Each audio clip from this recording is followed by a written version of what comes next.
সকাল সকাল সারিকার বাবা অফিস থেকে নাস্তাগুলো কিনে নিয়ে এসেছে আর আজকে এগুলো দিয়ে সকালে নাস্তাটা সেরে ফেলবো। যেহেতু এখন দুটো বাচ্চাকে সামলাতে হয়, অনেকটাই সংক্ষিপ্ত কাজ করার চেষ্টা করি। হ্যালো এভরিওয়ান, আসসালামু আলাইকুম।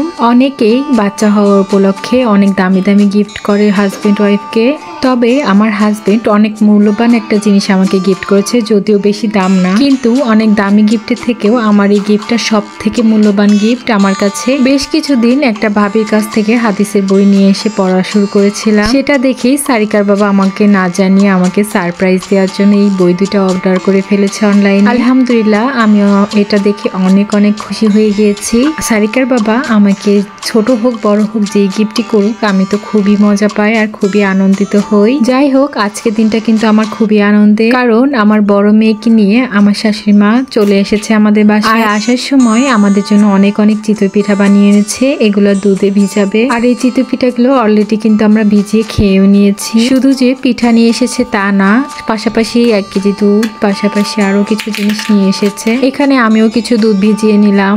আর এখানে আমার শাশুড়ি মা আমাদের জন্য হলুদের গুঁড়া নিয়ে এসেছে, পাশাপাশি খাসির মাথা ভুনা, পাশাপাশি টাকি মাছ ঝোল করে নিয়ে এসেছে। আর আমার শাশুড়ি মায়ের হাতের রান্না কিন্তু খুবই মজা হয়ে থাকে।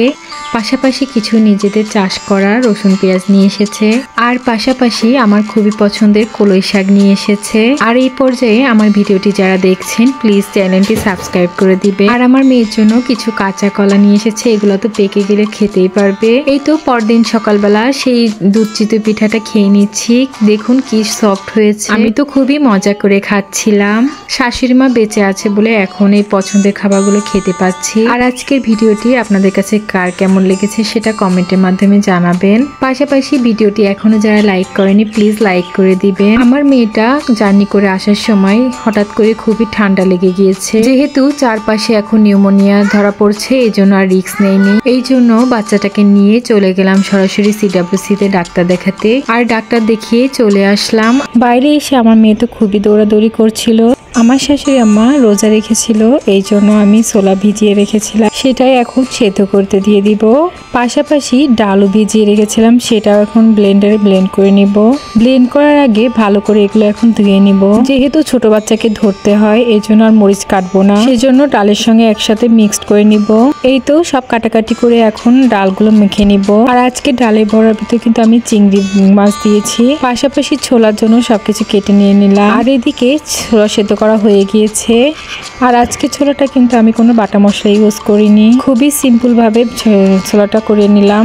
এই তো ছোলা বোনাটা হয়ে গেছে প্রায়, এই জন্য এখন ধনিয়া পাতা দিয়ে দিচ্ছি। আর এবারে ধনিয়া পাতায় কিন্তু তেমন ঘ্রাণও ছিল না।